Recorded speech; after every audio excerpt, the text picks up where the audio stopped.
Chapter 1, the obsession blueprint.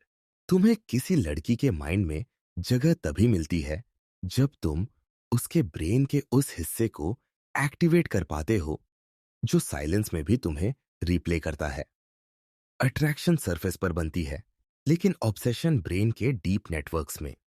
वहीं पर एक अदृश्य जोन है जहां रेयर वाइब्स, अनप्रेडिक्टेबल बिहेवियर और इमोशनल कॉन्ट्रास्ट्स उसकी थिंकिंग को अपने हिसाब से चलाने लगते हैं। यही ब्लूप्रिंट किसी को तुम्हारा नाम नहीं, तुम्हारी एनर्जी याद करवाता है। लड़की तुम्हें याद तब नहीं करती जब तुम उसके सामने होते हो। वह तुम्हें याद तब करती है जब तुम वहां नहीं होते, लेकिन तुम्हारी प्रेजेंस उसके दिमाग के किसी कोने में क्वाइटली पल्स कर रही होती है।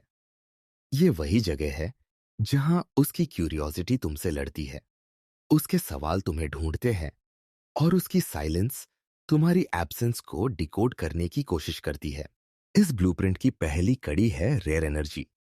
रेयर वो नहीं जो दिखावा करे, रेयर वो होता है जो खुद को एक्सप्लेन नहीं करता, खुद को प्रूव नहीं करता और खुद को चीप नहीं बनाता। जब वह देखती है कि तुम अपनी लाइफ में ग्राउंडेड हो, फोकस्ड हो और रिएक्टिव नहीं हो, तो उसका माइंड तुम्हें एक अलग कैटेगरी में रख देता है। Rare things automatically take space in memory. यही स्पेस बाद में ऑब्सेशन बनती है। दूसरा एलिमेंट है अनप्रेडिक्टेबिलिटी। प्रेडिक्टेबल बिहेवियर अट्रैक्टिव नहीं होता क्योंकि माइंड उसे समझ लेता है और समझी हुई चीज को रिपीट नहीं करता। लेकिन जब तुम काम रहते हुए भी अनप्रिडिक्टेबल रहते हो, जब तुम प्रेजेंस भी दिखाते हो और साइलेंस भी, जब तुम इंटरेस्ट भी रखते हो और डिस्टेंस भी, तब उसका माइंड तुम्हें डिकोड करने में फंस जाता है। डिकोड करने की कोशिश ही कांस्टेंट थिंकिंग बनती है। तीसरा हिस्सा है इमोशनल कॉन्ट्रास्ट्स। ह्यूमन माइंड हमेशा कॉन्ट्रास्ट को होल्ड करता है क्योंकि कॉन्ट्रास्ट इमोशनल इंपैक्ट बढ़ा देता है। जब तुम ज्यादातर काम रहते हो लेकिन अचानक एक डीप लाइन बोलते हो, जब तुम सुनते समय कंपोज्ड होते हो लेकिन सही समय पर एक थॉटफुल जेस्चर दे देते हो, तो यही छोटे कॉन्ट्रास्ट्स उसके दिमाग में मिनी इमोशनल शॉक्स बनाते हैं। ब्रेन शॉक्स को रिपीट करता है। यही रेपिटेशन ऑब्सेशन की जड़ है।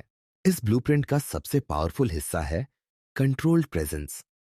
तुम हमेशा अवेलेबल नहीं रहते, तुम हर बात पर एक्साइटेड नहीं होते, तुम हर मैसेज पर जंप नहीं करते। तुम अपनी लाइफ में बिजी, फोकस्ड और स्टेबल दिखाई देते हो।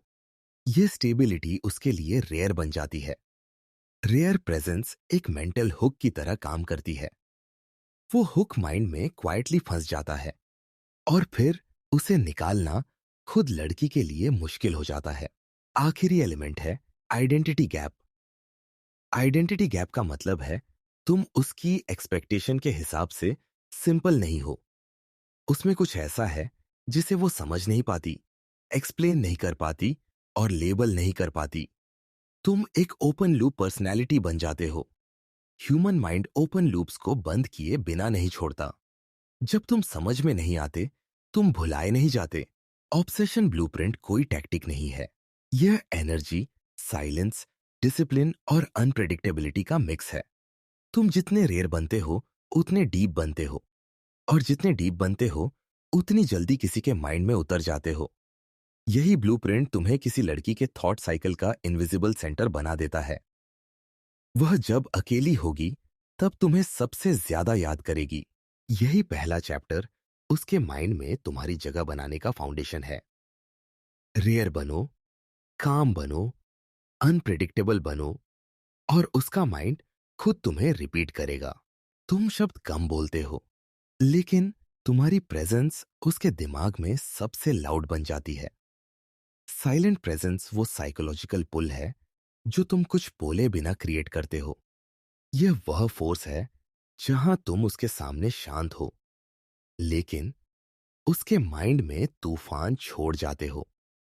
अगला चैप्टर उसी अदृश्य शक्ति को खोल कर रखेगा जहां silence itself becomes attraction. Chapter 2, silent presence. Silence कमजोर लोगों का हथियार नहीं होता। यह उन लोगों का प्रभाव होता है जो खुद को कंट्रोल करते हैं, अपनी एनर्जी बचाते हैं और अपनी प्रेजेंस को इतना रेयर रखते हैं कि जब भी दिखते हैं असर गहरा छोड़ते हैं। साइलेंट प्रेजेंस वह अदृश्य पुल है जो शब्दों से नहीं, वाइब से काम करती है। तुम बोलते कम हो, लेकिन तुम्हारी प्रेजेंस उसके दिमाग में सबसे लाउड बन जाती है। लड़की का माइंड अक्सर उन लोगों पर अटकता है जो खुद को हर पल एक्सप्लेन नहीं करते, जो अपनी इमोशंस को ओपनली स्पिल नहीं करते, जो हर बात पर रिएक्शन नहीं देते। यह काम नॉन रिएक्टिव एनर्जी उसके सबकॉन्शियस को एक ही मैसेज भेजती है, तुम आसानी से डिकोड नहीं हो। और डिकोड ना हो पाना माइंड के लिए सबसे बड़ी क्यूरियोसिटी है। क्यूरियोसिटी हमेशा थॉट्स को लूप में डालती है। साइलेंट प्रेजेंस का असली खेल तुम्हारी बॉडी लैंग्वेज से शुरू होता है। Loud gestures, over talking, unnecessary explanations, ये सब तुम्हारी प्रेजेंस को चीप कर देते हैं। लेकिन जब तुम्हारे मूवमेंट स्लो हो, आई कांटेक्ट स्टेडी हो, शोल्डर्स रिलैक्स्ड हो और टोन कंपोज्ड हो, तो तुम्हारी एनर्जी ऑटोमेटिकली हैवी हो जाती है। हैवी प्रेजेंस हमेशा मेमोरेबल होती है। लोग वर्ड्स नहीं, एनर्जी याद रखते हैं। दूसरा एलिमेंट है लिमिटेड कम्युनिकेशन।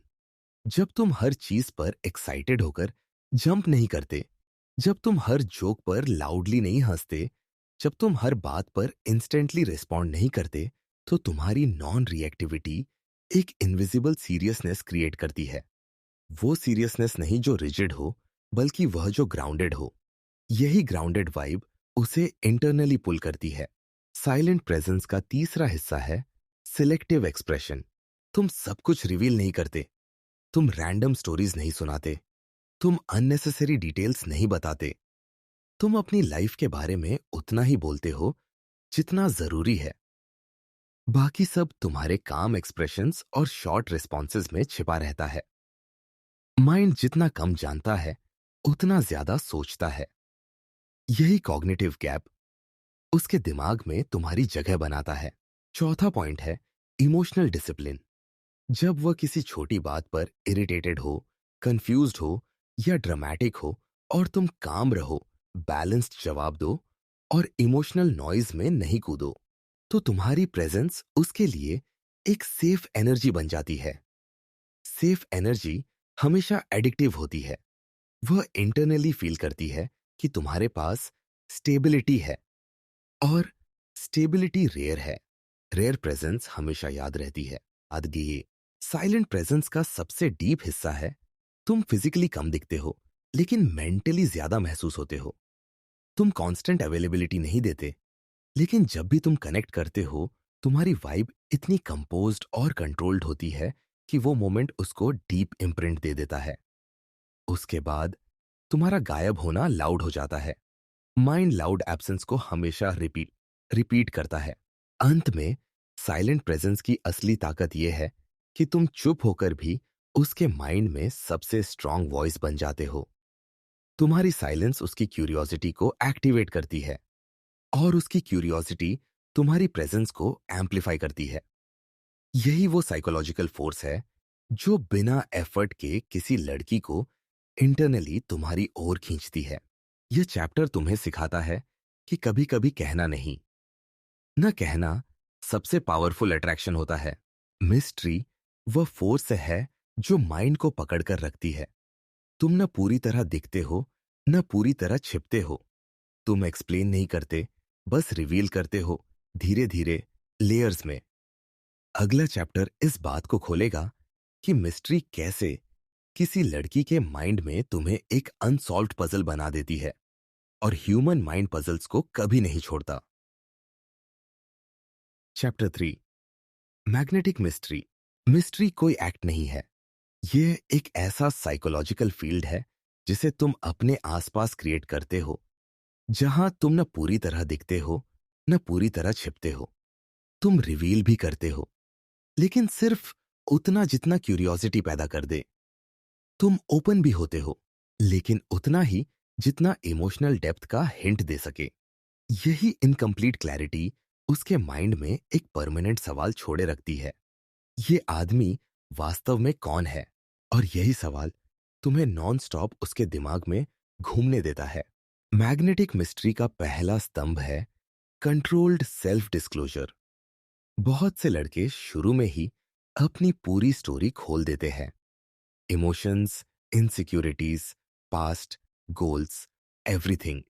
इससे इंस्टेंट अटैचमेंट तो बन सकती है, लेकिन लॉन्ग टर्म क्यूरियोसिटी खत्म हो जाती है। माइंड को एक्सप्लोर करने के लिए कुछ बचता ही नहीं। पर जब तुम अपनी स्टोरी को धीरे लेयर्स में अनफोल्ड करते हो, उसका माइंड तुम्हारे बारे में प्रिडिक्ट नहीं कर पाता। प्रिडिक्शन खत्म होने पर इंटरेस्ट खत्म होता है। दूसरा पिलर है इमोशनल डेप्थ। मिस्ट्री सिर्फ चुप रहने से नहीं बनती, डेप्थ से बनती है। जब तुम काम रहते हो लेकिन वक्त आने पर एक डीप लाइन बोलते हो, जब तुम बात कम करते हो लेकिन जब करते हो तो मीनिंगफुल करते हो। माइंड शैलो चीजों को कभी होल्ड नहीं करता, लेकिन डेप्थ उसे खींच कर रखती है। यही डेप्थ उसे तुम्हारे बारे में और जानने की इच्छा देती है। तीसरा हिस्सा है अनप्रेडिक्टेबिलिटी। प्रिडिक्टेबल बिहेवियर मिस्ट्री को मार देता है। प्रिडिक्टेबल लोग सेफ लगते हैं, लेकिन इंटरेस्टिंग नहीं।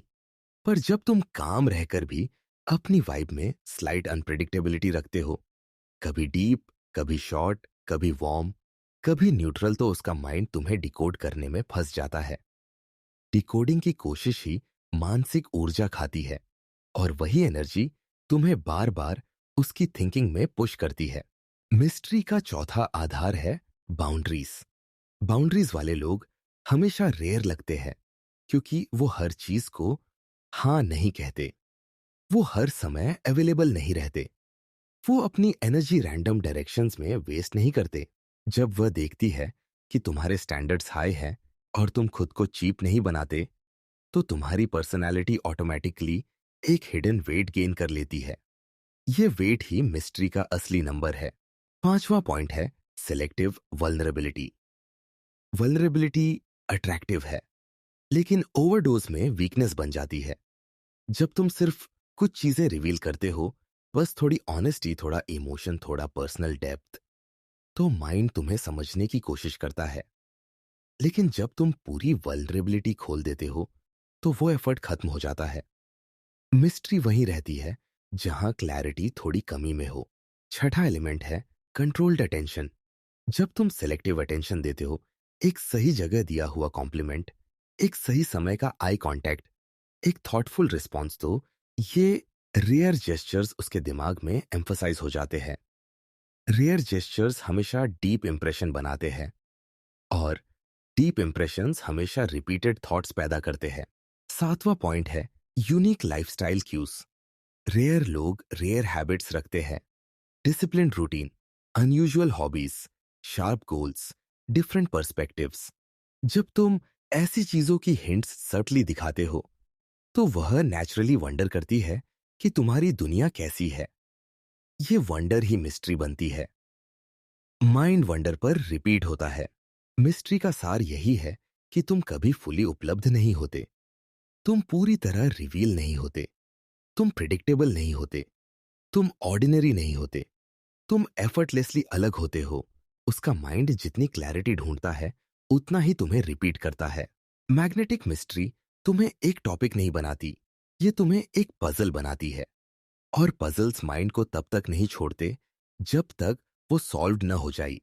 लेकिन तुम सॉल्व्ड होने के लिए बने ही नहीं। अब कहानी वहां जाती है जहां जेस्चर्स थॉट्स बनते हैं, और थॉट्स मेमोरीज। इमोशनल इम्प्रिंट वह अदृश्य निशान है जो तुम उसके दिमाग में छोड़ते हो। इतना सटल, इतना सॉफ्ट, पर इतना डीप कि माइंड उसे बार बार रिप्ले करता है। अगला चैप्टर यही दिखाएगा कि कौन सी छोटी, अनकही, अनप्लैन्ड मोमेंट्स लड़की के दिमाग में सबसे परमानेंट जगह बनाते हैं। Chapter 4, emotional imprint. Emotional imprint वह अदृश्य निशान है जो तुम किसी लड़की के माइंड में बिना शोर, बिना एफर्ट और बिना दिखावे के छोड़ते हो। इमोशनल इम्प्रिंट कोई लाउड जेस्चर नहीं होता। यह कोई बड़ी कहानी नहीं होती। ये वह छोटी, क्वाइट, अनप्लैन्ड वाइब होती है जो उसके दिमाग के अंदर एक सॉफ्ट ब्रूज की तरह बस जाती है। वह उसे भूल भी दे, माइंड उसे छोड़ता नहीं। यही इम्प्रिंट बाद में उसके थॉट पैटर्न्स को शेप देने लगता है। यह इम्प्रिंट का पहला नियम है, ऑथेंटिसिटी। जब तुम काम और रियल होते हो, बिना दिखावे, बिना ओवर टॉकिंग के, तो तुम्हारी बातें उसके हार्ट तक उतरती है। लड़की फेक वाइब को जल्दी पकड़ लेती है, लेकिन जब तुम्हारी एनर्जी स्टेडी होती है, तुम्हारे वर्ड्स ग्राउंडेड होते हैं और तुम्हारी प्रेजेंस क्लियर होती है, तो उसकी सबकॉन्शियस माइंड तुम्हें सेंस कर लेती है। ऑथेंटिक प्रेजेंस एक इमोशनल सिग्नल की तरह काम करती है, जो माइंड में स्ट्रांगली रजिस्टर हो जाता है। दूसरा एलिमेंट है इमोशनल कॉन्ट्रास्ट। इमोशनल इम्प्रिंट हमेशा कॉन्ट्रास्ट से बनता है। माइंड सबसे ज्यादा उन्हीं चीजों को याद रखता है जिनमें सडन शिफ्ट हो काम प्रेजेंस, और अचानक एक थॉटफुल कॉम्प्लीमेंट, कंपोज पर्सनैलिटी, और अचानक छोटी सी जेन्युइन स्माइल, डिस्टेंस और अचानक एक वार्म अंडरस्टैंडिंग लाइन। यही टाइनी कॉन्ट्रास्ट उसके दिमाग में माइक्रो शॉक्स की तरह सेटल हो जाते हैं। इन शॉक्स को माइंड बार बार रिप्ले करता है, क्योंकि ये इमोशंस को एक्टिवेट करते हैं। तीसरा हिस्सा है प्रेजेंस का डेप्थ। तुम सिर्फ उसकी बात नहीं सुनते, तुम ऑब्जर्व करते हो। तुम सिर्फ रिस्पॉन्ड नहीं करते, तुम फील करते हो। तुम सिर्फ कॉन्वर्सेशन नहीं करते, तुम उसकी वाइब पकड़ते हो। जब वह इमोशनली खुलती है और तुम बिना जजमेंट के काम रिप्लाई देते हो, तो एक सेंस ऑफ सेफ्टी बनती है। सेफ्टी सबसे पावरफुल एडिक्शन है, और एडिक्शन ही रेपिटेशन का कारण बनती है। माइंड उसी प्रेजेंस को होल्ड करता है जहां उसे इमोशनल स्टेबिलिटी मिलती है। चौथा पिलर है small emotional support. Emotional imprint loud gestures से नहीं बनता, ये उन छोटी लाइन से बनता है जो सही समय पर सही वाइब देती है। जब वह परेशान होती है और तुम काम से कहते हो, you will handle it, it's okay, don't pressure yourself, तो ये टाइनी लाइंस उसके माइंड में एक स्ट्रॉन्ग सूदिंग इफेक्ट छोड़ते हैं। माइंड उन लोगों को ज्यादा रिपीट करता है जो उसे सूद करते हैं। यही सूदिंग मेमोरी बाद में उसके थॉट्स को तुम्हारे ऑर्बिट में खींचती है। पांचवा हिस्सा है memorable micro moments. Emotional imprint अक्सर उन्हीं अनप्लैन्ड पलों में बनता है। एक अचानक हुआ डीप आई कांटेक्ट, चलते चलते दिया गया छोटा कॉम्प्लीमेंट, उसकी किसी बात को क्वाइटली नोटिस कर लेना, किसी सेंसिटिव मोमेंट पर तुम्हारा कंपोज्ड रिएक्शन। ये छोटे स्क्रीनशॉट्स उसके ब्रेन में इमोशनल पिक्चर्स की तरह स्टोर हो जाते हैं, और माइंड रात में पिक्चर्स ही रिप्ले करता है, पैराग्राफ्स नहीं। छठा पॉइंट है इमोशनल कंसिस्टेंसी। अगर तुम्हारी वाइब अप डाउन होगी, कभी बहुत वार्म, कभी अचानक कोल्ड, तो माइंड तुम्हें कंफ्यूजन की कैटेगरी में डाल देगा। और कंफ्यूजन ऑब्सेशन नहीं बनाता, स्ट्रेस बनाता है। लेकिन जब तुम कंसिस्टेंटली काम, स्टेडी और इमोशनली डिसिप्लिन्ड होते हो, तो उसके अंदर ट्रस्ट पैदा होता है।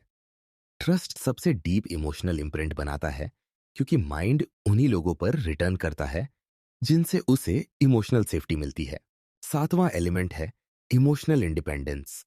जब तुम किसी की वैलिडेशन पर डिपेंड नहीं करते, जब तुम्हारी हैप्पीनेस सेल्फ ड्रिवन होती है, जब तुम अपने इमोशनल ग्राउंड पर खड़े होते हो, तो लड़की तुम्हें एक आइडियल मैस्कुलिन फ्रेम में देखती है। आइडियल फ्रेम्स हमेशा माइंड में हाई वैल्यू इम्प्रिंट छोड़ते हैं। माइंड उन लोगों को आइडियलाइज करता है जिन्हें वह लूज नहीं करना चाहता। इमोशनल इम्प्रिंट का असली खेल ये है कि तुम कोई बड़ी चाल नहीं चलते, तुम कोई ड्रामेटिक एक्ट नहीं करते, तुम बस इतने काम, इतने थॉटफुल, इतने बैलेंस्ड बन जाते हो कि तुम उसकी लाइफ का एक इमोशनल लैंडमार्क बन जाते हो। लैंडमार्क माइंड में फेड नहीं होता, और वंस द इम्प्रिंट सेटल्स, वह चाहे जितना बिजी हो, थॉट का पहला कर्व हमेशा तुम्हारी तरफ मुड़ता है। इमोशनल इम्प्रिंट उस जगह बनता है जहां तुम उसकी इमोशंस को कंट्रोल नहीं करते, लेकिन तुम अपनी इमोशंस पर कंट्रोल रखकर उसे सेफ फील करवाते हो। यही इनविजिबल सेफ्टी उसे इमोशनली तुम्हारी ओर खींचती है।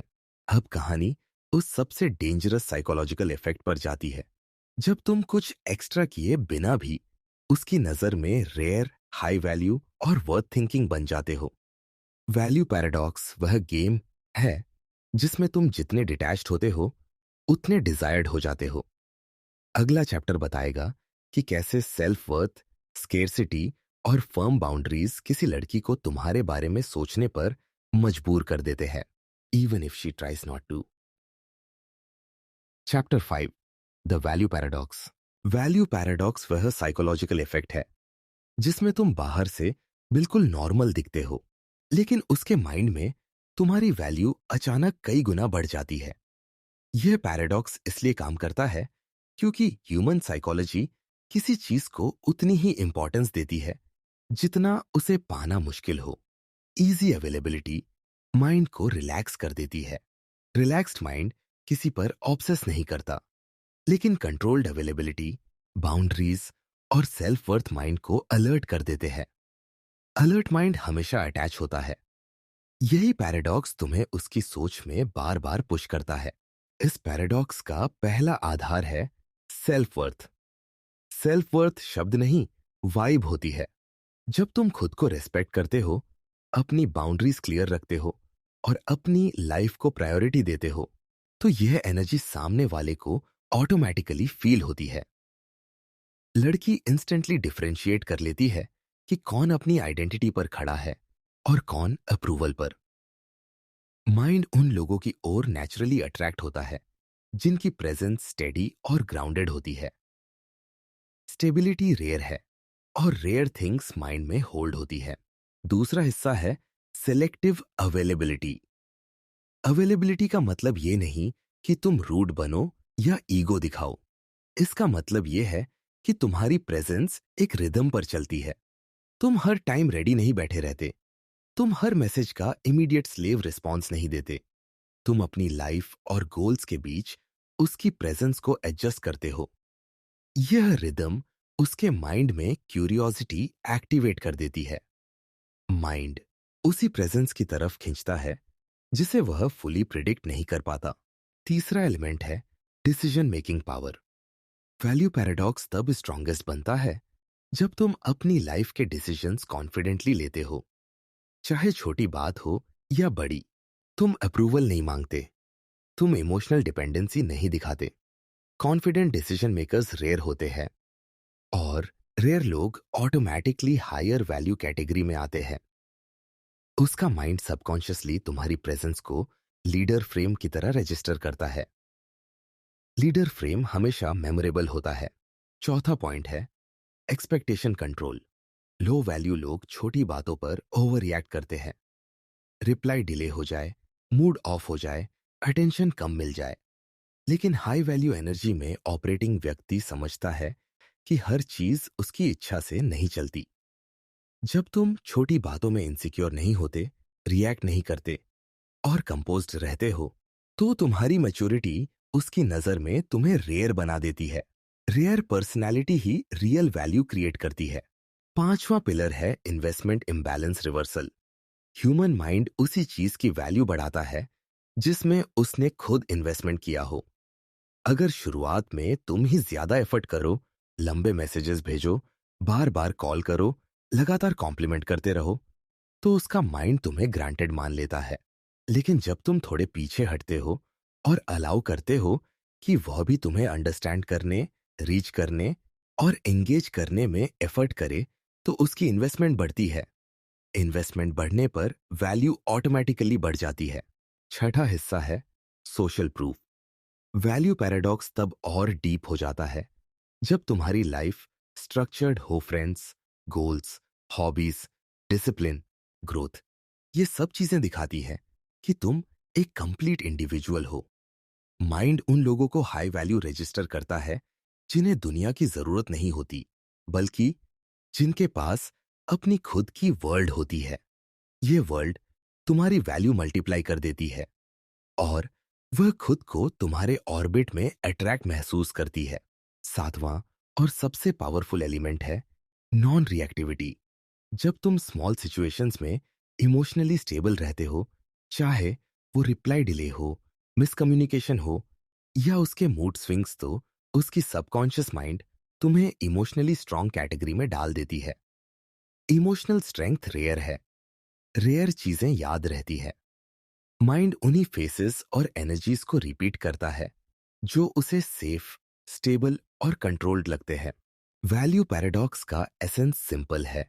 तुम जितना अपनी लाइफ को डिसिप्लिन्ड, पर्पसफुल और सेल्फ रिस्पेक्टिंग रखते हो, उतना तुम उसकी नजर में रेयर बनते हो। रेयर चीजों को माइंड इग्नोर नहीं कर सकता, और यही पैराडॉक्स तुम पर लागू होता है। तुम कम एफर्ट करते हो लेकिन ज्यादा इंपैक्ट डालते हो। तुम कम बोलते हो लेकिन ज्यादा याद रहते हो। तुम कम दिखते हो लेकिन ज्यादा महसूस होते हो। वैल्यू पैराडॉक्स तुम्हें अट्रैक्शन नहीं देता, ये तुम्हें साइकोलॉजिकल प्रायोरिटी देता है। प्रायोरिटी ही वो जगह है जहां से नॉन स्टॉप थिंकिंग शुरू होती है। अब हम उस सबसे शार्प टेक्निक पर पहुंचते हैं जो रेयर प्रेजेंस को एडिक्टिव बनाती है। कंट्रोल्ड अवेलेबिलिटी वह कला है जिसमें तुम न डिसअपियर होते हो, न क्लिंग करते हो। तुम बस इतनी प्रेजेंस दिखाते हो कि वह तुमसे जुड़ी रहे, और इतनी एब्सेंस रखते हो कि उसका माइंड रेस्ट में भी तुम्हें रिप्ले करता रहे। अगला चैप्टर ये डिकोड करेगा कि कैसे लिमिटेड एक्सेस ही स्ट्रॉन्गेस्ट अट्रैक्शन बन जाता है। Chapter 6, controlled availability. Controlled availability वह साइकोलॉजिकल आर्ट है जो किसी लड़की के माइंड में तुम्हारी प्रेजेंस को रेयर, वैल्यूएबल और क्वाइटली एडिक्टिव बना देती है। लोग ये समझते हैं कि जितना ज्यादा अवेलेबल रहोगे, कनेक्शन उतना स्ट्रांग होगा, लेकिन माइंड बिल्कुल उल्टा काम करता है। माइंड उतना ही रिमेंबर करता है जितना उसे रेयर मिलता है, और उतना ही चेस करता है जितना उसे फुली प्रिडिक्ट नहीं हो पाता। कंट्रोल्ड अवेलेबिलिटी इसी डेलिकेट बैलेंस का नाम है जहां तुम गायब भी नहीं होते और ओवर सप्लाई भी नहीं करते। इस टेक्निक की पहली फाउंडेशन है स्केर्सिटी। स्केर्सिटी कोई एक्ट नहीं है, यह तुम्हारी लाइफ का डिसिप्लिन है। तुम हर समय ऑनलाइन नहीं रहते, हर मैसेज का तुरंत जवाब नहीं देते, हर moment ready to serve mode में नहीं आते। तुम अपनी रूटीन, गोल्स और प्रायोरिटीज मेंटेन करते हो, और उसकी प्रेजेंस को उस स्ट्रक्चर के बीच अलाउ करते हो। Rare presence automatically valuable presence बन जाती है। रेयर थिंग्स फैसिनेटिंग लगती है। फैसिनेशन ही रिपीटेड थिंकिंग की जड़ होती है। दूसरा एलिमेंट है इंटेंशनल प्रेजेंस। कंट्रोल्ड अवेलेबिलिटी का मतलब यह नहीं कि तुम कोल्ड बने रहो या अनइंटरेस्टेड दिखो। इसका मतलब यह है कि जब तुम प्रेजेंट हो, तुम जेन्युइनली प्रेजेंट हो। तुम ध्यान से सुनते हो, मीनिंगफुल रिस्पॉन्ड करते हो और फोकस्ड एनर्जी दिखाते हो। ये क्वालिटी उसके माइंड में एक स्ट्रॉन्ग कॉन्ट्रास्ट बनाती है। तुम ज्यादा नहीं दिखते, लेकिन जब दिखते हो, क्वालिटी दिखती है। यही क्वालिटी उसके सबकॉन्शियस को तुम्हें मिस करने पर मजबूर करती है। तीसरा हिस्सा है सेल्फ प्रायोरिटी। तुम अपनी लाइफ के सेंटर में खुद को रखते हो। Fitness, work, growth, passion, discipline, ये सब तुम्हारी अवेलेबिलिटी को नेचुरली स्ट्रक्चर्ड बनाते हैं। लड़की इंस्टेंटली नोटिस करती है कि तुम्हारी लाइफ पर्पसफुल है और तुम किसी के लिए अपनी आइडेंटिटी कॉम्प्रोमाइज नहीं करते। Purposeful man subconsciously high value frame में आते हैं। हाई वैल्यू फ्रेम्स माइंड में हैवी इंप्रेशन छोड़ते हैं। हैवी इंप्रेशंस हमेशा रिपीट होते हैं। चौथा पिलर है अवॉइड ओवर एक्सेसिबिलिटी। बहुत एक्सेसिबिलिटी साइकोलॉजिकल चीपनेस बना देती है। माइंड समझ लेता है कि तुम्हारे पास करने को कुछ नहीं है, कि तुम इमोशनली आइडियल हो। लेकिन कंट्रोल्ड एक्सेसिबिलिटी माइंड में एक क्वाइट टेंशन क्रिएट करती है। वह प्रिडिक्ट नहीं कर पाती कि तुम कब फ्री हो, कब रिस्पॉन्ड करोगे, कब ऑनलाइन दिखोगे। माइंड जितनी अनसर्टेनिटी फील करता है, उतनी ही तुम्हें रिकॉल करता है। प्रिडिक्टेबल प्रेजेंस बोरिंग होती है, अनप्रिडिक्टेबल प्रेजेंस इंट्रिगिंग होती है। पांचवा पॉइंट है बैलेंस्ड कम्युनिकेशन। कंट्रोल्ड अवेलेबिलिटी ये नहीं कहती कि तुम इंटेंशनली रूड बनो, ये कहती है कि तुम स्मूथ रिदम फॉलो करो। कभी शॉर्ट मैसेज, कभी डीप कॉन्वर्सेशन, कभी क्विक रिस्पॉन्स, कभी डिलेड, कभी डायरेक्ट अटेंशन, कभी सटल विड्रॉल। ये बैलेंस उसे इमोशनली डिस्टेबलाइज नहीं करता, लेकिन मेंटली एंगेज्ड रखता है। माइंड एंगेज्ड रहे तो थॉट्स रिपीट होते हैं। छठा एलिमेंट है इमोशनल पेशेंस। ये वह जगह है जहां अधिकांश लड़के फेल हो जाते हैं। अगर वह बिजी है, रिप्लाई में टाइम लेती है, मूड में नहीं है, तुम काम रहते हो। नॉन रिएक्टिविटी कंट्रोल्ड अवेलेबिलिटी का सबसे पावरफुल लेयर है। जब तुम उसके बिहेवियर पर इमोशनल स्विंग नहीं करते, तो उसे इंटरनली रियलाइज होता है कि तुम्हारा वर्ल्ड उसकी प्रतिक्रिया पर डिपेंड नहीं करता। यह रियलाइजेशन तुम्हें मेंटल हाई ग्राउंड पर रख देता है। माइंड उसी हाई ग्राउंड को रिपीटेडली थिंक करता है। सातवां और सबसे डीप हिस्सा है unpredictable timing with purpose. Predictability तुम्हें बोरिंग बनाती है, लेकिन टोटल अनप्रिडिक्टेबिलिटी तुम्हें अनरिलायबल बना देती है। कंट्रोल्ड अवेलेबिलिटी इस जोन के बीच की टाइट लाइन है। तुम प्रिडिक्टेबल नहीं, पर अनस्टेबल भी नहीं। तुम कंसिस्टेंट हो, पर रूटीन नहीं। यह रिदम उसके माइंड को अलर्ट रखती है। अलर्ट माइंड ही अटैचमेंट बनाता है। कंट्रोल्ड अवेलेबिलिटी का असली मैजिक यही है। तुम उसकी लाइफ में हमेशा दिखते नहीं, लेकिन उसकी थिंकिंग में हमेशा घूमते हो। तुम प्रेजेंस और एब्सेंस के बीच इतनी परफेक्ट दूरी रखते हो कि वह कभी कंफर्टेबल नहीं होती और कभी डिस्कनेक्टेड नहीं होती। यह स्टेट सबसे एडिक्टिव होती है, क्योंकि माइंड इसे रिजॉल्व नहीं कर पाता। जब तुम कंट्रोल्ड अवेलेबिलिटी में ऑपरेट करते हो, तुम सिर्फ अट्रैक्शन नहीं बनाते, तुम एक मिसिंग पीस बन जाते हो। और माइंड मिसिंग पीसेस को फॉरगेट नहीं करता। अब खेल उस एनर्जी पर जाता है जिससे तुम बिना बोले भी असर छोड़ते हो। मैस्कुलिन प्रेजेंस वह डीप, ग्राउंडेड, काम डोमिनेंस है जो तुम्हारी आवाज से पहले महसूस होती है और तुम्हारे साइलेंस के बाद भी लिंगर करती है। अगला चैप्टर दिखाएगा कि तुम कैसे वर्ड्स नहीं, वाइब से उसके सबकॉन्शियस में जगह बनाते हो। Chapter 7, masculine presence. Masculine presence वो चीज है जो तुम बोले बिना भी महसूस होती है। ये तुम्हारी हाइट या मसल्स नहीं, बल्कि तुम्हारी इनर स्टेबिलिटी, इमोशनल डिसिप्लिन और काम डोमिनेंस का असर है। लड़की का सबकॉन्शियस उन आवाजों से ज्यादा शक्तिशाली होता है जो सुनी नहीं जाती, जो वाइब में छिपी होती है। मैस्कुलिन प्रेजेंस उसी साइलेंट एनर्जी का नाम है। तुम आते हो और कमरे की हवा बदल जाती है बिना शोर किए, बिना इम्प्रेस किए, बिना कोशिश किए। इस प्रेजेंस का पहला फाउंडेशन है कामनेस। कामनेस वह अदृश्य सत्ता है जो बिना किसी एफर्ट के पावर क्रिएट करती है। जब तुम छोटी बातों पर पैनिक नहीं करते, आर्ग्यूमेंट्स में रिएक्टिव नहीं होते और सिचुएशंस में इमोशनली शेक नहीं होते, तो सामने वाला इंस्टेंटली फील कर लेता है कि तुम्हारे ऊपर तुम्हारा कंट्रोल है। माइंड उन लोगों को याद रखता है जो केओस में भी शांत रहते हैं। काम एनर्जी माइंड का एंकर है और एंकर्ड प्रेजेंस हमेशा मेमोरेबल होती है। दूसरा हिस्सा है self control. Masculine presence word से नहीं बनती, सेल्फ मास्टरी से बनती है। जब तुम इंपल्सिव रिएक्शंस अवॉइड करते हो, अपनी इमोशंस को हैंडल करते हो, अननेसेसरी एक्सप्लेनेशंस नहीं देते और अपनी वाइब स्टेडी रखते हो, तो तुम एक लीडर एनर्जी दिखाते हो। लड़की इंस्टिंक्टिवली रिस्पेक्ट फील करती है और रिस्पेक्ट किसी भी साइकोलॉजिकल इम्प्रिंट से ज्यादा डीप होता है। रिस्पेक्ट वही जगह है जहां से अट्रैक्शन को डेप्थ मिलती है। तीसरा एलिमेंट है पर्पस ड्रिवन एनर्जी। एक पर्पसफुल मैन ऑटोमेटिकली मैस्कुलिन लगता है। जब उसकी लाइफ में दिशा है, गोल्स है, रूटीन है, विजन है, तो उसकी एनर्जी टाइट, फोकस्ड और ग्राउंडेड होती है। पर्पस तुम्हारी प्रेजेंस को हैवी बनाता है। हैवी प्रेजेंस माइंड पर दबाव नहीं डालती, इंपैक्ट छोड़ती है। वह सोचती है कि यह आदमी किसी के लिए नहीं रुकता, हर कोई इस आदमी के लिए रुकता है।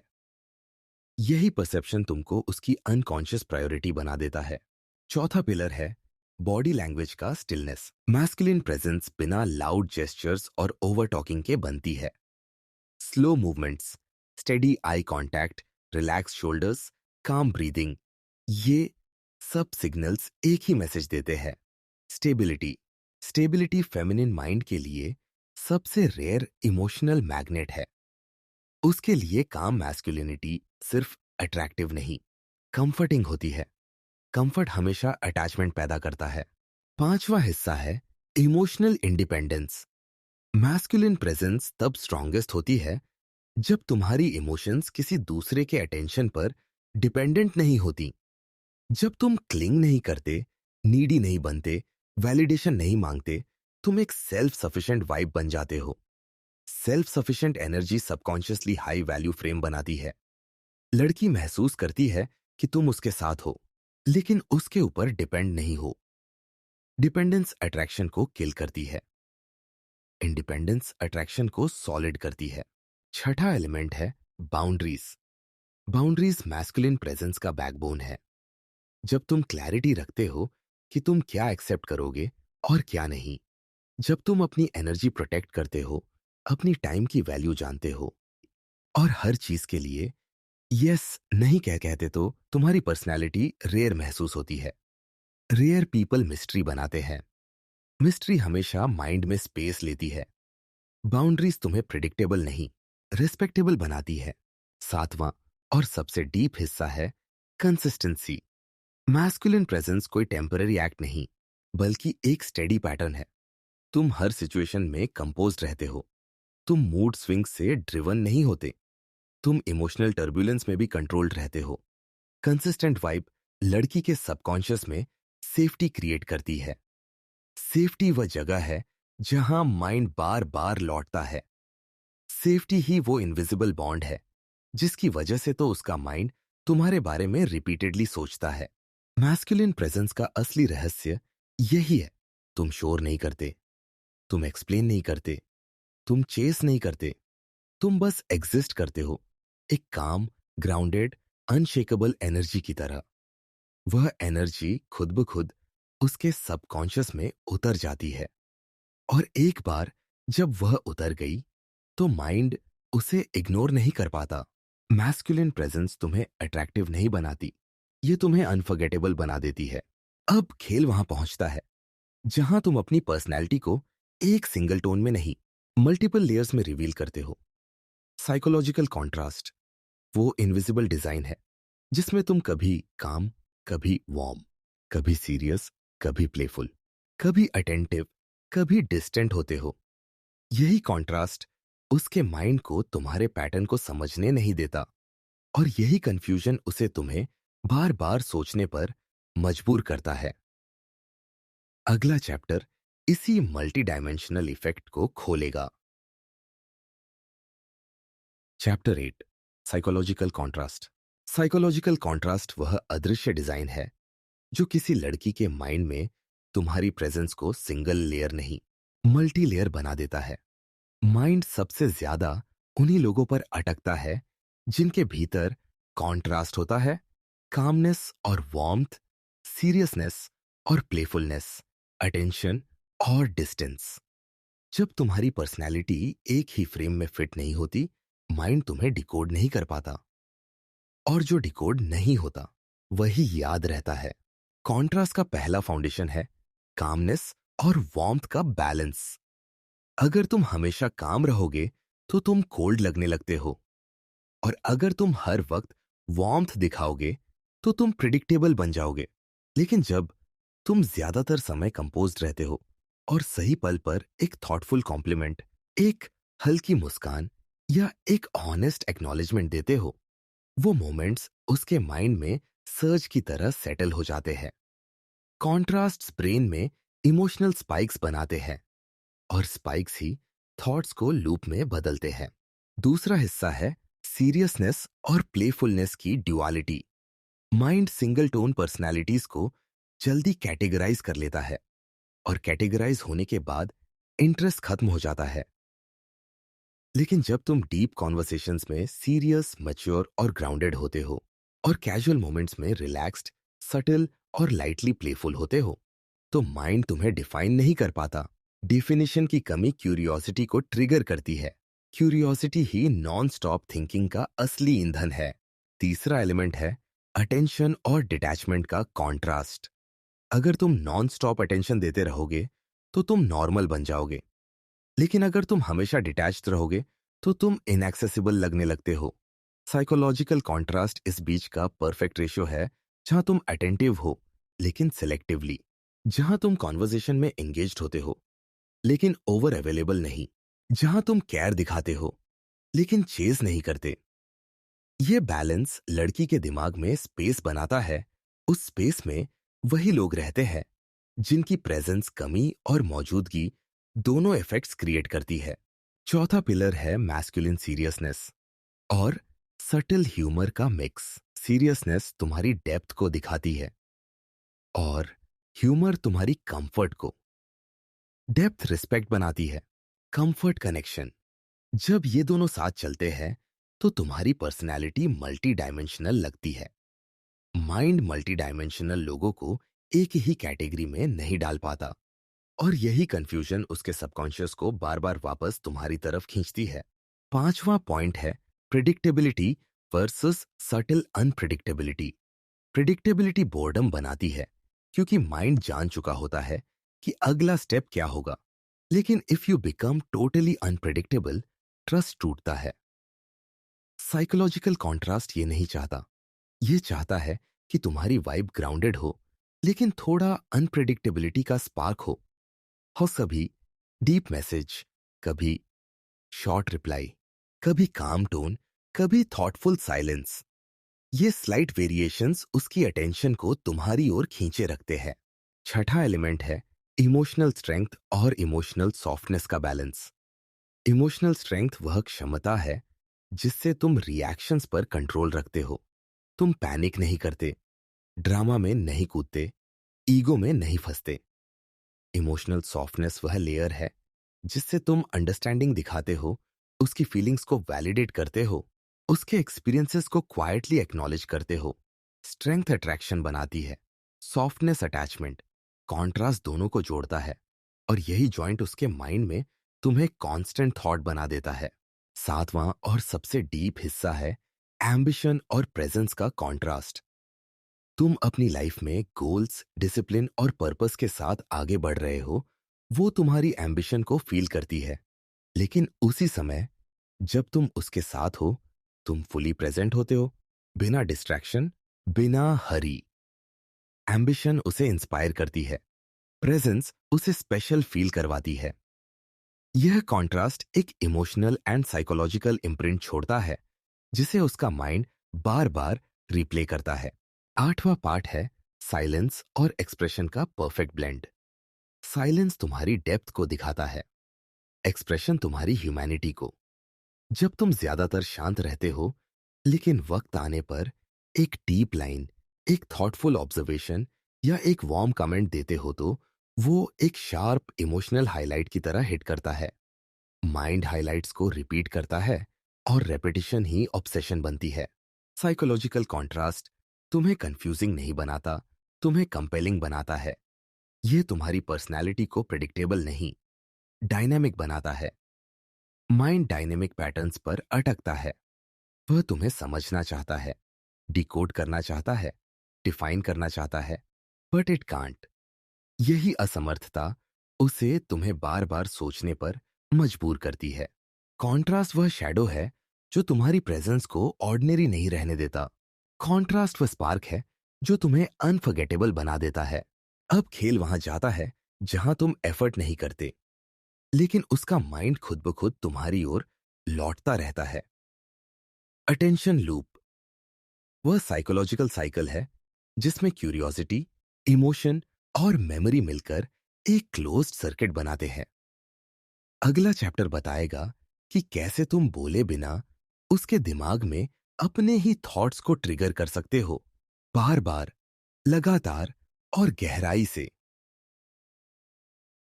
Chapter 9 attention loop. Attention loop वह साइकोलॉजिकल साइकिल है जिसमें लड़की तुम्हें इसलिए याद नहीं करती क्योंकि तुम उसे याद दिलाते हो। वह इसलिए याद करती है क्योंकि उसका माइंड खुद ब खुद तुम्हारी ओर वापस घूमने लगता है। यह लूप अचानक नहीं बनता, यह धीरे धीरे बिल्ड होता है। तुम्हारी प्रेजेंस, तुम्हारी अनप्रिडिक्टेबिलिटी, तुम्हारी साइलेंस और उन छोटे इमोशनल मोमेंट्स से जो उसके दिमाग में टाइनी बुकमार्क्स की तरह चिपक जाते हैं।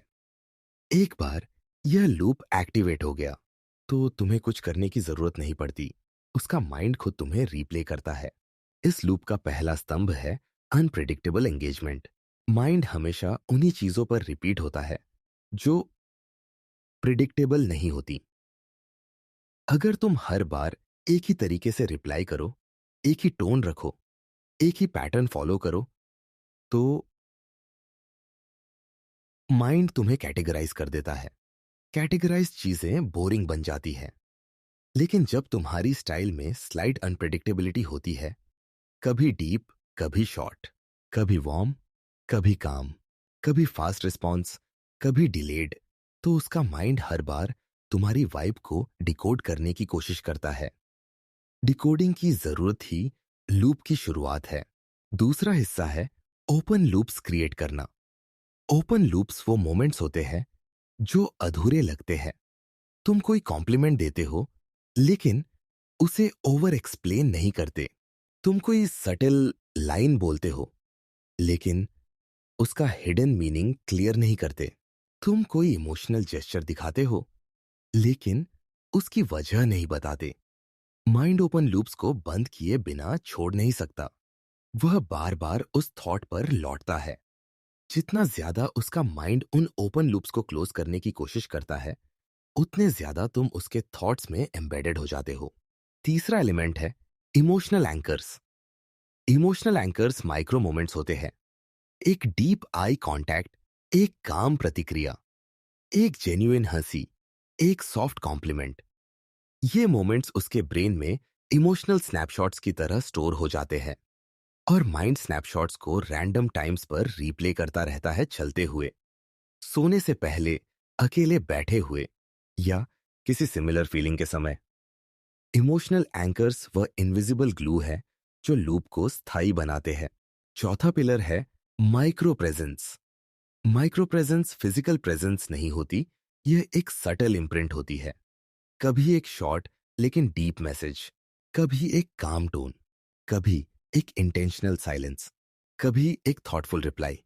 ये सब माइक्रो सिग्नल्स उसके सबकॉन्शियस में तुम्हारी प्रेजेंस को क्वाइटली अलाइव रखते हैं। माइंड माइक्रो प्रेजेंस को इग्नोर नहीं कर सकता, क्योंकि यह कॉन्शियस नहीं सबकॉन्शियस मेमोरी में स्टोर होता है। सबकॉन्शियस मेमोरीज सबसे ज्यादा बार रिप्ले होती है। पांचवा पॉइंट है selective validation. Over validation value घटा देती है, लेकिन रेयर वैलिडेशन वैल्यू बढ़ा देती है। जब तुम रेयरली उसकी किसी क्वालिटी को जेन्युइनली अप्रिशिएट करते हो, बिना ड्रामा, बिना फ्लर्टिंग, ना पाली ही, बिना एजेंडा, तो ये रेयर वैलिडेशन उसके अंदर एक स्पेशल फीलिंग पैदा करती है। स्पेशल फीलिंग माइंड में परमानेंट मार्क छोड़ती है। माइंड स्पेशल एक्सपीरियंसेस को प्रिजर्व करता है, रिपीट करता है और कंपेयर करता है। कंपैरिजन हमेशा तुम्हारे ही फेवर में जाता है। छठा हिस्सा है स्पेस। अटेंशन लूप तभी ग्रो करता है जब स्पेस होता है। अगर तुम हर समय मौजूद रहोगे, तो उसका माइंड तुम्हें मिस ही नहीं कर पाएगा। मिस करना अटेंशन लूप का फ्यूल है।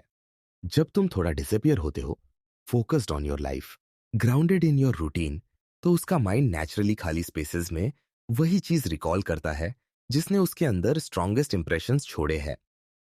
तुम वो इंप्रेशन हो, वो तुम्हें रीजन से नहीं, हैबिट से सोचने लगती है। सातवां और सबसे पावरफुल हिस्सा है इंटरनल क्वेश्चंस। यह लूप का इंजन है। गर्ल किसी भी उस आदमी के बारे में बार बार सोचती है जिसने उसके माइंड में अनआंसर्ड क्वेश्चंस छोड़े हो। ये इतना काम क्यों है? ये इतने बैलेंस तरीके से रिस्पॉन्ड क्यों करता है? ये मुझे कितना अंडरस्टैंड करता है? ये मुझे सीरियस लेता भी है या नहीं? ये प्रिडिक्टेबल क्यों नहीं है? यह किस टाइप का व्यक्ति है? इंटरनल क्वेश्चंस इंटरनल क्यूरियोसिटी बनाते हैं, और क्यूरियोसिटी ही माइंड को लूप में रखती है। आठवां लेयर है पैटर्न ब्रेक। माइंड उन्हीं लोगों पर अटकता है जो उसके प्रीवियस एक्सपीरियंसेस का पैटर्न तोड़ते हैं। अगर तुम बाकी लड़कों की तरह बात नहीं करते, रिएक्ट नहीं करते, बिहेव नहीं करते, तो तुम उसके इमोशनल पैटर्न में एक क्रैक बना देते हो। माइंड क्रैक्स को बार बार इंस्पेक्ट करता है। पैटर्न ब्रेक पर्सनैलिटी हमेशा हाई इंपैक्ट बन जाती है। अटेंशन लूप का असली खेल यही है। तुम कॉन्शियसली कुछ नहीं करते, तुम चेस नहीं करते, इम्प्रेस नहीं करते, नॉइज नहीं करते, तुम बस अपनी वाइब कंट्रोल करते हो, काम, rare, disciplined, unpredictable, emotionally steady. उसके बाद उसका माइंड खुद तुम्हें चुनेगा, खुद तुम्हें रिपीट करेगा, खुद तुम्हें थिंक करेगा। अटेंशन लूप तुम्हें अट्रैक्टिव नहीं बनाता, यह तुम्हें अनअवॉइडेबल बना देता है। अब कहानी वहां जाती है जहां तुम उसके माइंड के अंदर उसके ही रिफ्लेक्शंस का इस्तेमाल करते हो। Subtle tone matching, energy syncing, vibe mirroring. Mirror effect वह स्ट्रॉन्गेस्ट अनकॉन्शियस कनेक्टर है जो लड़की को वही महसूस करवाता है जो वह खुद महसूस करती है, बस तुम्हारे साथ। यही सिंक उसके सबकॉन्शियस को यह बिलीफ देता है कि तुम दोनों सेम फ्रीक्वेंसी पर हो। यही अगला चैप्टर रिवील करेगा। Chapter 10, the mirror effect. Mirror effect psychology का वह सबसे सटल और सबसे पावरफुल कनेक्टर है जो किसी लड़की के सबकॉन्शियस में तुम्हारी प्रेजेंस को फैमिलियर एनर्जी की तरह एम्बेड कर देता है। फैमिलियरिटी सिर्फ कंफर्ट नहीं देती, यह अटैचमेंट बनाती है। माइंड सबसे जल्दी उन्हीं लोगों से जुड़ता है जिनके बिहेवियर, वाइब, रिदम और इमोशनल टोन में उसे खुद का रिफ्लेक्शन दिखे। मिरर इफेक्ट इसी रिफ्लेक्शन का खेल है। इसमें तुम कॉपी नहीं करते, तुम अलाइन होते हो। तुम प्रिटेंड नहीं करते, तुम ट्यून होते हो। और ट्यूनिंग ही वो इनविजिबल बॉन्ड है जो उसकी अवेयरनेस को बार बार तुम्हारी ओर खींचता है। इस इफेक्ट की पहली फाउंडेशन है एनर्जी अलाइनमेंट। हर लड़की की एक नेचुरल वाइब होती है, कुछ सॉफ्ट, कुछ प्लेफुल, कुछ डीप, कुछ क्वाइट, कुछ एक्सप्रेसिव। जब तुम उसकी वाइब को ऑब्जर्व करके अपनी एनर्जी सटली उसी रिदम में एडजस्ट करते हो तो उसे कॉन्शियसली महसूस नहीं होता, लेकिन सबकॉन्शियसली उसके अंदर कंफर्ट एक्टिवेट हो जाता है। कंफर्ट एक इमोशनल परमिशन है, permission to trust, to open, to connect. यह परमिशन किसी भी अट्रैक्शन से ज्यादा पावरफुल होती है। दूसरा हिस्सा है controlled reflection. Controlled reflection mimicry नहीं होती, यह उसकी टोन, पेस और कम्युनिकेशन पैटर्न को लाइट लेयर्स में मिरर करना है। अगर वह धीरे बोलती है, तुम भी काम टोन रखते हो। अगर वह शॉर्ट सेंटेंसेस में बातचीत करती है, तुम भी क्लैरिटी से बोलते हो। अगर वह इमोशनल मोमेंट में खुल रही है, तुम भी थोड़ा इमोशनली एक्सेसिबल रहते हो। ये अलाइनमेंट उसे इनडायरेक्टली फील करवाता है कि तुम उसे समझते हो। माइंड वहीं अटैच होता है जहां उसे अंडरस्टैंडिंग मिलती है। तीसरा एलिमेंट है इमोशनल क्यूज को रिफ्लेक्ट करना। जब वह अपने फीलिंग्स, इनसिक्योरिटीज या पास्ट एक्सपीरियंसेस को शेयर करती है और तुम कामली एक्नॉलेज करते हो, लाइक आई गेट इट या दैट मेक्स सेंस, तो ये सिर्फ वर्ड्स नहीं होते, ये वैलिडेशन होती है। वैलिडेशन इमोशनल इंटीमेसी की जमीन है। वह महसूस करती है कि तुम सिर्फ सुन नहीं रहे, तुम इमोशनली प्रेजेंट भी हो। इमोशनल प्रेजेंस सबकॉन्शियसली एक साइलेंट सेफ्टी बनाती है और माइंड सेफ्टी को छोड़ नहीं पाता। चौथा पिलर है बिहेवियरल मिररिंग। यह सबसे क्वाइट लेकिन सबसे डीप वर्जन है। अगर उसे किसी टॉपिक में पैशन हो और तुम जेन्युइनली उसमें इंटरेस्ट दिखाओ, अगर उसका ह्यूमर सटल हो और तुम्हारा भी टोन उसी सॉफ्टनेस को कैच कर ले, अगर उसकी कॉन्वर्सेशन पेस स्मूथ हो और तुम भी रशिंग ना करो, तो उसके अंदर एक सेंस बिल्ड होती है कि हम मैच करते हैं। मैचिंग हमेशा कनेक्शन प्रोड्यूस करता है, कनेक्शन हमेशा थॉट रिपीटिशन प्रोड्यूस करता है। पांचवा पॉइंट है पेस मिररिंग। पेसिंग कम्युनिकेशन का हिडन लेयर है। कुछ लोग फास्ट बोलते हैं, कुछ स्लो, कुछ रिदमिक। जब तुम उसकी नेचुरल पेस को लाइटली मिरर करते हो तो उसे इंटरनली लगता है कि तुम दोनों एक कंफर्टेबल सिंक में हो। यह सिंक ही साइकोलॉजिकल बॉन्डिंग का सबसे साइलेंट डोरवे है। एफर्टलेस कॉन्वर्सेशन हमेशा माइंड में लॉन्ग लास्टिंग प्रेजेंस बनाती है। छठा एलिमेंट है इमोशनल टेम्पो मैचिंग। अगर वह एक्साइटेड है, तुम भी पॉजिटिविटी दिखाते हो। अगर वह सीरियस है, तुम ऑल्सो ग्राउंडेड रहते हो। अगर वह फ्रस्ट्रेटेड है, तुम काम रिएश्योरेंस देते हो। इमोशनल टेम्पो एक ऐसी इनविजिबल फ्रीक्वेंसी है जिसे मिरर करने पर सबकॉन्शियस इंस्टेंटली अनलॉक हो जाता है। मिरर किया हुआ टेम्पो फेमिलियरिटी की स्ट्रॉन्गेस्ट इल्यूजन क्रिएट करता है और माइंड इल्यूजन्स को रियलिटी की तरह ट्रीट करता है। सातवां लेयर है subtle noticing. Mirror effect strongest तब बनता है जब तुम उसकी छोटी छोटी चीजों को क्वाइटली ऑब्जर्व करते हो और सही समय पर रिफ्लेक्ट करते हो, उसका किसी बात पर सॉफ्टली मुस्कुराना, उसका किसी टॉपिक पर सडनली सीरियस हो जाना, उसका किसी मेमोरी पर पीछे हट जाना। जब तुम बाद में किसी मोमेंट में कैजुअली मेंशन कर देते हो कि तुम उस बात पर थोड़ा क्वाइट हो गई थी, तो उसे शॉक लगता है कि तुम कितने अटेंटिव हो। अटेंटिवनेस हमेशा इमोशनल पुल बनाती है। आठवां और सबसे डीप हिस्सा है सिमिलैरिटी इल्यूजन। मिरर इफेक्ट इतनी सटल तरीके से उसके बिहेवियर और वाइब को रिफ्लेक्ट करता है कि उसे लगता है कि तुम दोनों सेम फ्रीक्वेंसी पर ऑपरेट करते हो, even if you are different. यह इल्यूजन उसकी सबकॉन्शियस माइंड में एक बॉन्डिंग आर्किटेक्चर बनाता है। माइंड सबसे ज्यादा उन्हीं लोगों से अटैच होता है जिनमें उसे अपने रिफ्लेक्शंस नजर आते हैं। मिरर इफेक्ट का असली जादू यह है कि तुम कॉन्शियसली कुछ भी ड्रामेटिक नहीं करते। तुम सिर्फ ऑब्जर्व करते हो, अलाइन होते हो, रिफ्लेक्ट होते हो और पेस मेंटेन करते हो। उसके बाद सबकॉन्शियस खुद ही तुम्हें इमोशनली सेफ, मेंटली फेमिलियर और साइकोलॉजिकली कंपैटिबल कैटेगरी में रख देता है। और एक बार अगर लड़की तुम्हें फेमिलियर एनर्जी की तरह फील करने लगे, तो उसका माइंड तुम्हें बार बार रिकॉल करेगा, चाहे वह चाहकर भी ना करे। मिरर इफेक्ट अट्रैक्शन नहीं बनाता, यह कनेक्शन को ऑटोमेटिक बना देता है। अब हम उस सबसे एडिक्टिव साइकोलॉजिकल ट्रिगर पर पहुंचते हैं जहां तुम उसके माइंड में टाइनी डोपामिन स्पाइक्स क्रिएट करते हो।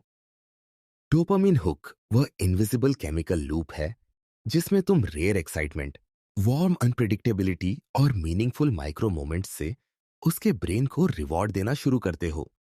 यही रिवॉर्ड सिस्टम उसे तुम्हारी प्रेजेंस की आदत डाल देता है। अगले चैप्टर में हम इसी एडिक्टिव केमिस्ट्री को डिकोड करेंगे। Chapter 11, the dopamine hook. Dopamine hook वह सबसे डेंजरस, सबसे एडिक्टिव साइकोलॉजिकल मैकेनिज्म है जो लड़की के माइंड में तुम्हारी प्रेजेंस को एक हैबिट, एक क्रेविंग, एक अनकॉन्शियस पुल में बदल देता है। डोपामिन कोई रोमांटिक केमिकल नहीं है, ये रिवॉर्ड केमिकल है। ब्रेन उसी चीज को बार बार याद करता है जो उसे टाइनी अनप्रिडिक्टेबल रिवॉर्ड्स देती है। यही माइक्रो रिवॉर्ड्स उसे तुम्हारी प्रेजेंस के साथ एक साइलेंट एडिक्शन बना देते हैं। इस हुक का पहला फाउंडेशन है unpredictability. Predictable patterns dopamine release नहीं करते। माइंड फेमिलियरिटी को कंफर्ट देता है, लेकिन डोपामिन एक्साइटमेंट को।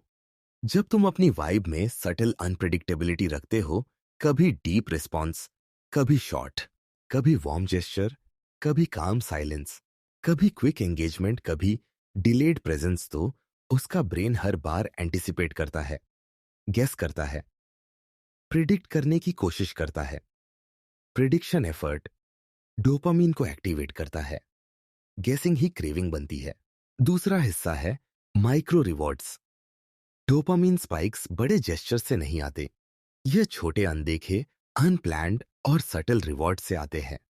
जैसे एक ऑनेस्ट कॉम्प्लीमेंट, एक परफेक्टली टाइम्ड आई कांटेक्ट, एक रेयर वार्म लाइन, एक अनएक्सपेक्टेड अंडरस्टैंडिंग। ये माइक्रो मोमेंट्स उसके ब्रेन में टाइनी इमोशनल हाइज बनाते हैं। ब्रेन हाइज को रिपीट करना चाहता है। रिपीट ही एडिक्शन है। एडिक्शन ही नॉन स्टॉप थिंकिंग की जड़ है। तीसरा एलिमेंट है इमोशनल कॉन्ट्रास्ट। डोपामिन स्ट्रॉन्गेस्ट तब हिट करता है जब वार्म मोमेंट से पहले स्लाइट इमोशनल डिस्टेंस हो। तुम ज्यादातर कंपोज्ड, काम और कंट्रोल्ड रहते हो, लेकिन किसी खास पल पर तुम जेन्युइनली उसकी किसी बात को अप्रिशिएट कर देते हो। यह कॉन्ट्रास्ट उसके सबकॉन्शियस को शॉक देता है, प्लेजेंट शॉक। यही शॉक डोपामिन स्पाइक बनाता है। शार्प स्पाइक से स्ट्रॉन्गेस्ट मेमोरीज बनाते हैं। चौथा पिलर है क्यूरियोसिटी ट्रिगर्स। माइंड क्यूरियोसिटी पर डोपामिन ड्रॉप करता है। जब तुम उसकी माइंडसेट को चैलेंज करते हो, उसे डीप क्वेश्चंस पूछते हो, उसके अंदर नए थॉट्स एक्टिवेट करते हो या किसी चीज पर अनएक्सपेक्टेड पर्सपेक्टिव देते हो, तो उसके ब्रेन को नॉवेल्टी मिलती है। नॉवेल्टी एल डोपामिन, और डोपामिन इटी रिपीट क्रेविंग। क्यूरियोसिटी एक साइकोलॉजिकल मैग्नेट है जो उसे तुम्हारी कॉन्वर्सेशंस का आदी बना देता है। पांचवा पॉइंट है emotional safety plus thrill duality. सिर्फ थ्रिल दबाव बनाता है, सिर्फ सेफ्टी बोर्डम। लेकिन जब तुम दोनों का परफेक्ट बैलेंस रखते हो, काम स्टेबिलिटी प्लस रेयर एक्साइटमेंट, तो ये कॉम्बिनेशन उसके ब्रेन में सबसे एडिक्टिव लूप पैदा करता है। तुम प्रिडिक्टेबल सेफ्टी नहीं और अनप्रिडिक्टेबल केओस नहीं, तुम दोनों का मेजर्ड ब्लेंड हो। यही ब्लेंड उसे बार बार तुम्हारे एनर्जी की तरफ खींचता है। छठा एलिमेंट है डिलेड ग्रेटिफिकेशन। जब तुम इमीडिएट रिएक्शंस नहीं देते ना, क्विकली रिप्लाई, ना इंस्टेंटली अवेलेबल, ना ओवर एक्सप्रेसिव, तो उसके माइंड में लो लेवल टेंशन बिल्ड होती है। यह टेंशन नेगेटिव नहीं, एंटिसिपेटरी होती है। एंटिसिपेशन डोपामिन को स्ट्रॉन्गेस्ट वे में एक्टिवेट करती है। हर बार जब तुम फाइनली रिस्पॉन्ड करते हो, उसका ब्रेन माइक्रो रिलीफ फील करता है। यह रिलीफ इटसेल्फ एक रिवॉर्ड बन जाता है। Reward loop is dopamine loop. सातवां हिस्सा है माइंड ट्रिगर फ्रेजेस और माइक्रो जेस्चर्स। ये वे सटल इंटरेक्शंस हैं जो ब्रेन में लिंगर करते हैं। तुम्हारी वॉइस का काम टोन, तुम्हारी आईज का सॉफ्ट पॉज, तुम्हारे वर्ड्स में हिडन डेप्थ, तुम्हारी unpredictably warm line, mind in tiny emotional marks को कहीं डीप स्टोर कर लेता है। बाद में जब वह सिमिलर वाइब फील करती है, उसका ब्रेन ऑटोमेटिकली तुम्हें रिकॉल करता है। यही रिकॉल डोपामिन एडिक्टिव थिंकिंग बन जाता है। आठवां और सबसे पावरफुल लेयर है पैटर्न ब्रेक। ह्यूमन ब्रेन सबसे ज्यादा डोपामिन रिलीज करता है जब उसे पैटर्न ब्रेक मिलता है, कुछ ऐसा जो बाकी लोगों से अलग हो। तुम ओवर इंप्रेस नहीं करते, तुम ओवर शेयर नहीं करते, तुम ओवर वैलिडेट नहीं करते, तुम काम, कंट्रोल्ड, रेयर और इंटेंशनल हो। उसकी पास्ट एक्सपीरियंसेस का पैटर्न तुम तोड़ देते हो। माइंड इस पैटर्न ब्रेक को यूनिक मानता है। यूनिक चीजें हमेशा एडिक्टिव होती है। डोपामिन हुक का असली मैजिक ये नहीं कि तुम उसे खुश करते हो। मैजिक ये है कि तुम उसके ब्रेन को रिवॉर्डेड फील करवाते हो। ब्रेन रिवॉर्ड्स को याद रखता है, ब्रेन रिवॉर्ड्स को रिपीट चाहता है, ब्रेन रिवॉर्ड्स को लीव नहीं कर पाता। डोपामिन हुक अट्रैक्शन नहीं बनाता, यह साइकोलॉजिकल डिपेंडेंसी बना देता है। वो डिपेंडेंसी जहां उसका माइंड तुम्हें चाहकर भी इग्नोर नहीं कर पाता। अब हम अंतिम और सबसे हॉन्टिंग साइकोलॉजिकल मैकेनिज्म तक पहुंचते हैं, द अनफिनिश्ड स्टोरी इफेक्ट। यह वही इफेक्ट है जिसमें तुम उसकी लाइफ में पूरी तरह खुलते नहीं और पूरी तरह से गायब भी नहीं होते। तुम एक ऐसी कहानी बन जाते हो जिसका लास्ट चैप्टर मिसिंग है। ह्यूमन माइंड इनकम्प्लीट थिंग्स को छोड़ नहीं पाता। अगला चैप्टर रिवील करेगा कि कैसे यही इनकम्प्लीटनेस उसे तुम्हें बार बार याद करवाने की स्ट्रॉन्गेस्ट वजह बन जाती है। Chapter 12, the unfinished story effect. The unfinished story effect वह अंतिम, सबसे हॉन्टिंग और सबसे डीप साइकोलॉजिकल मैकेनिज्म है जो किसी लड़की को तुम्हारे बारे में बार बार सोचने पर मजबूर करता है, इवन जब वह कॉन्शियसली डिसाइड कर ले कि उसे नहीं सोचना चाहिए। माइंड की सबसे बड़ी वीकनेस सिंपल है, जो चीज अधूरी हो उसे वह कभी छोड़ नहीं पाता। तुम अट्रैक्शन नहीं बनाते, तुम क्लोजर को कंट्रोल करते हो। यही कंट्रोल तुम्हें उसके माइंड में एक ओपन चैप्टर की तरह परमानेंटली एक्टिव रखता है। इस इफेक्ट का पहला फाउंडेशन है इनकम्प्लीट क्लैरिटी। तुम उसकी लाइफ में एंटर होते हो काम, कंपोज्ड, मिस्टीरियस, बट अपनी पूरी कहानी रिवील नहीं करते। तुम इतनी डेप्थ दिखाते हो कि क्यूरियोसिटी जग जाए, लेकिन इतनी क्लैरिटी नहीं देते कि वह पूरी तरह समझ पाए कि तुम कौन हो। यही इनकम्प्लीट सेंस उसके सबकॉन्शियस में एक क्वाइट इच बन जाती है। यह एज माइंड को बार बार उसी पर्सन पर लौटने के लिए मजबूर करती है जिसे वो अभी तक फुली डिकोड नहीं कर पाया। दूसरा हिस्सा है इमोशनल हिंट्स बिना एक्सप्लेनेशंस। तुम कभी कभी छोटी वार्मथ देते हो, एक थॉटफुल लाइन, एक जेन्युइन स्माइल, एक काम एक्नॉलेजमेंट, बट उसकी बिहाइंड स्टोरी रिवील नहीं करते। वह सोचती है कि यह जेस्चर क्यों मिला, इसका मीनिंग क्या था, क्या तुम इंटरेस्टेड हो या बस माइंडफुल हो। इन अनआंसर्ड इमोशनल हिंट से उसके ब्रेन में छोटे अनरिजॉल्व लूप्स बनते हैं। लूप्स का काम सिंपल है, बार बार एक्टिवेट होना। तीसरा एलिमेंट है इंटेंशनल डेप्थ गैप्स। तुम डीप हो, लेकिन यूनिफॉर्मली डीप नहीं। तुम कुछ टॉपिक्स पर पावरफुल पर्सपेक्टिव्स देते हो और कुछ पर क्वाइट हो जाते हो। तुम कुछ बातों को ओपन करते हो और कुछ को अनटच छोड़ते हो। तुम कहीं एंकर बनकर बात करते हो और कहीं हवा की तरह हल्के हो जाते हो। यह ड्युअलिटी उसके माइंड में एक पजल बना देती है, और ह्यूमन ब्रेन पजल्स को आखिरी टुकड़े के बिना कभी नहीं छोड़ता। चौथा पिलर है इमोशनल इनकम्प्लीटनेस। माइंड सबसे ज्यादा उन्हीं एक्सपीरियंसेस को याद रखता है जिनमें क्लोजर मिसिंग हो। एक आधी स्माइल, आधा हग, आधा कॉन्वर्सेशन, आधा कॉम्प्लीमेंट, आधी एक्सप्लेनेशन। यह हाफ इमोशन ब्रेन को सबसे ज्यादा डिस्टर्ब करती है, क्योंकि माइंड कंप्लीट पैटर्न्स चाहता है।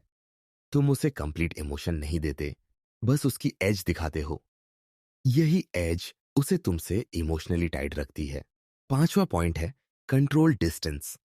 तुम डिसअपियर नहीं होते, लेकिन डिसॉल्व भी नहीं होते। तुम प्रेजेंस दिखाते हो, लेकिन रूटीन नहीं बनते। तुम मैसेज करते हो, लेकिन प्रिडिक्टेबल नहीं होते। तुम कॉन्वर्सेशन खोलते हो, लेकिन पूरी तरह सरेंडर नहीं होते। तुम कनेक्शन बनाते हो, लेकिन डेफिनेशन नहीं देते। यह अनडिफाइंड रिलेशनशिप एनर्जी सबसे पावरफुल साइकोलॉजिकल ट्रैप है। अनडिफाइंड थिंग्स क्लैरिटी से ज्यादा क्यूरियोसिटी पैदा करती है। छठा पार्ट है मेमोरी ट्रिगर्स। तुम उससे बात करते समय इंटेंशनल माइक्रो मोमेंट्स छोड़ते हो। एक स्लो पॉज, एक डीप लाइन, एक सॉफ्ट लुक, और बाद में फेड हो जाते हो। ये टाइनी मोमेंट्स उसकी डे टू डे लाइफ में माइक्रो ट्रिगर्स एक्टिवेट करते हैं। कोई प्लेस, कोई लाइन, कोई सॉन्ग, कोई जेस्चर उसे वही मोमेंट याद दिला देता है जहां तुमने उसे फील कराया था, लेकिन पूरी मीनिंग रिवील नहीं की थी। यही ट्रिगर स्टोरी को स्टक रखते हैं। सातवां लेयर है पर्सनल मिस्ट्री अनटच्ड। तुम उसके सवालों के परफेक्ट आंसर्स नहीं देते। तुम अपनी बाउंड्रीज क्लियर रखते हो, लेकिन अपनी इनर वर्ल्ड पार्शियली हिडन। तुम अप्रोचेबल हो, लेकिन फुली एक्सेसिबल नहीं। तुम इंटरेस्ट दिखाते हो, लेकिन डिपेंडेंसी नहीं। माइंड इन सिग्नल्स को मिक्स करके एक एंडलेस इक्वेशन बना देता है, और इक्वेशंस पर माइंड रिविजिट करता है जब तक रिजल्ट न मिले। तुम रिजल्ट नहीं बनने देते, तुम इक्वेशन बने रहते हो। आठवां और सबसे डीप हिस्सा है अनरिजॉल्व्ड इमोशनल रेजोनेंस। लड़की का माइंड सबसे ज्यादा उसी व्यक्ति पर अटकता है जिसने उसके अंदर कोई सटल इमोशन एक्टिवेट किया हो, बट उसे उसके मीनिंग तक पहुंचने का मौका न दिया हो। तुम उसे फील कराते हो, पर डिफाइन नहीं करते। तुम उसे क्यूरियस बनाते हो, पर कंफर्म नहीं करते। तुम उसे वार्मथ दिखाते हो, पर क्लेम नहीं करते। यही इमोशनल इनकम्प्लीटनेस उसके सबकॉन्शियस को तुम्हारा प्रिजनर बना देती है। द अनफिनिश्ड स्टोरी इफेक्ट का रियल पावर सिंपल है। तुम उसे एक ऐसी स्टोरी दे देते हो जिसके अंत की जरूरत माइंड को महसूस होती है, लेकिन वह एंड तुम कभी अलाउ नहीं करते। और जब कहानी अधूरी रहती है, तो माइंड उसी पर वापस लौटता है। फिर फिर फिर यह इफेक्ट अट्रैक्शन नहीं बनाता, यह हॉन्टिंग बनाता है। वह चाहकर भी तुम्हें भूल नहीं सकती, क्योंकि तुम उसके इनसाइड एक अनरिजॉल्व चैप्टर की तरह मौजूद रहते हो। अधूरी कहानियां कभी फेड नहीं होती, वे हमेशा रीप्ले होती है।